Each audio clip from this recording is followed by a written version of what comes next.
Yep. Palantir earnings next Yep. week. Thoughts? You made a video. They have a lot of cash, as you Yep. said. That's What excited you.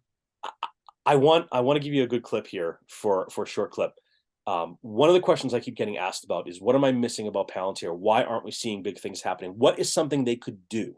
And I want to share a couple of quick thoughts here. First and foremost, one thing I'm hearing a lot is like, oh, maybe they can do a B2C model and really get out to the consumer.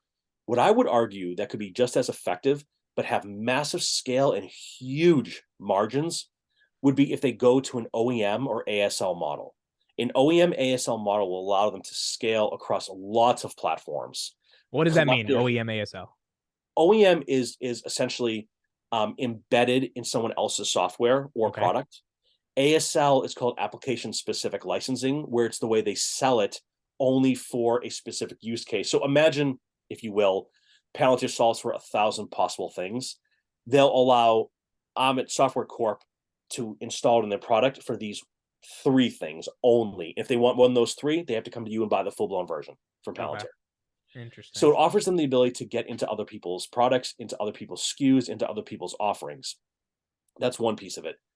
The other piece that I got a really great question on, which was a phenomenal question, and I saw Grogu ask the question sort of openly on Twitter, and I responded, and I saw that you liked it right before this call. He was saying that Palantir was talking about the fact that they're going to help more people get more access to high level security clearance. Yep. This is a concept that, again, if you're not in the operational side of software, there's no reason you would know this. The value of really big platforms is they create the framework for your product to live within to be able to gain compliance. So when things like SOX compliance, email compliance in Canada, Fed compliance on different topics, right? European GDPR. Yeah. bingo. Yes, exactly. You took that right out of my mouth. Actually, GDPR. What I want is I want them to sell me a product that has the framework built in. So once my data goes into it, I'm able to remain compliant and use that product. I think that's an area people don't truly understand about software like this. It is the protocol and the framework to allow you to do more once it's in there and set up a certain way. So those are two super easy areas. Not to say it just would be an overnight thing, but those are really great instances where you could find mass delivery. And when I say OEM and ASL versus B2C, what I don't mean is you don't go to B2C. What I'm saying is I don't want them to spend their time building an entire division around B2C and hiring people and training and building new products. What I'm saying is there might be two or three really common use cases that the average consumer needs that they can spin up a simple solution off of what they've already built and offer that within someone else's platform. I'll give you a great example of this. IBM Watson was included in H&R Block's tax software a couple years back, and it was automatically looking for things you missed on your tax return to save more money. Mm. That's a great example of commercializing for the everyday person a really complex product where it just puts the name in front of them of like, oh wow, Watson's going to help me with my taxes. That's amazing. Right. And, you don't really know what it's doing or not doing, but it sounds really cool, and it's an easy way to take advantage of the work you've already done. Right. So I That's a haven't heard very anyone interesting, talk like, about because that. a lot of people have been asking for this consumer product. This is a much stronger answer that I've heard, which is that if they're going to be a an application layer for a lot of these B2B clients, if they license the application and certain segments of it to thousands of it, that's a different way to scale versus going to the 8 trillion, $8 billion, Listen, man. 8 billion person TAM that is the Yeah, consumer. like when you buy a house, you don't rip the walls open to see what brand of electric wire is behind the walls. Yeah. Yep. Be the wiring, be the plumbing, and you get access to everything that flows through. Now, Yeah. to your specific question on the earnings, I have nothing to say. I don't have any feel at all. I mean, I would love to be super bullish because I want to be. Um, I don't know how they can deliver bad news, and I don't mean this in a naive way, by the way. Yeah. But the amount of contracts they've won, I mean, even some of the commercial wins you're hearing about, like you have to assume there's some good news in here. And we know they're still sitting on a lot of assets. We know they're sitting on a lot of credit and cash. Um,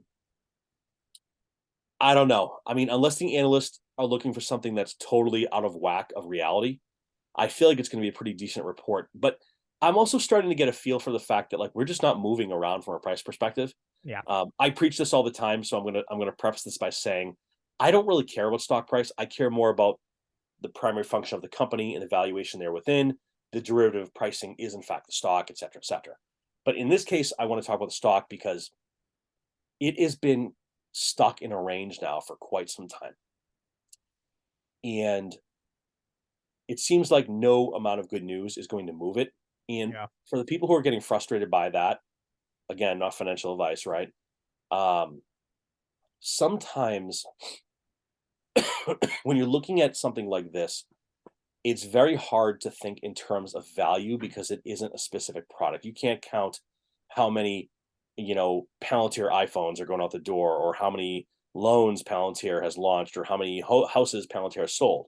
So it can be tough sometimes to really understand the compression of opportunity.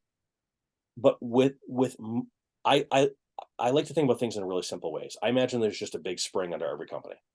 And the more value you keep piling into the company, and you keep piling and you keep piling, and it's going to keep pushing that spring down and down and down and down. And at some point, that energy has built up so much that when it finally pops, it's going to blow straight up, right? Now, that could mean 10%, it could mean 20, it could mean 200%. I don't know the answer to that. But what I do know is at some point, the value of the contracts, the top and bottom lines, and the margins are going to determine the value of the stock price based on expansion of multiples in the next couple of years, because I think that's a big miss here for a lot of retail investors too. When we think about valuing a tech company, it's about getting multiple expansion. So that's where you get the stock price movement. It's not so much tied to actual revenue, right? It should be in theory, but it's not really, right? So and you think that multiple expansion comes with a better macro, essentially. Agreed. Yep. What do you think? What's your take on this? I just think they've been too public for the past 3 months for them to deliver bad. Like Q2 was not good. They beat their numbers, but it just wasn't good. I don't know if they hit it out of the park in this one, but I don't think they shit the bed. I don't think that's gonna happen. So, yeah, I would tend to agree with the fact that like there's just been so many big wins. I don't know. It's hard to. There is that point where it's hard to ignore the wins. But what I do want is I want an update on their partner program, their training program. I'd like to see an update on that. And I'd also like to get a better understanding of like what I would like to hear more are customer references that can be shared publicly. I know they had a good one, and that's great, but I need 15, I need 20, I need 25, That's when you start to get the momentum that starts to roll itself forward, because you want more and more I team and BI teams to take this product on. They're going to have to be able to go, and a lot of people, if you don't work in software sales, a lot of customers will say, hey, cool, I'm ready to sign once I talk to 2 customers who are currently deploying this, and not a recorded story. I want to speak to them on the phone without you on the phone, by the way. And I'll tell you for a fact, you in the back of your mind, you're like, here's the 3 people I will absolutely, no one else is allowed to talk to them but these 3 people. Not because it's not successful, but because, they've really got a groove. They're doing really well. They really understand the value. So once that's there, and they've got those people, and they probably do have those people, we just don't know them publicly necessarily. Once they have that, that's when I think the ball can really start to roll and it starts to sell itself.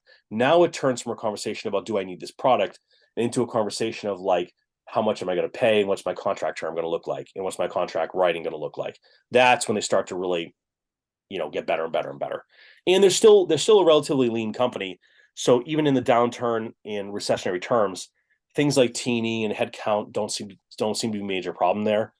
And I don't want to go into details of why I know this, but they also don't F around with employees who aren't hitting their numbers. So, if you're not doing well, you're going to be pipped out.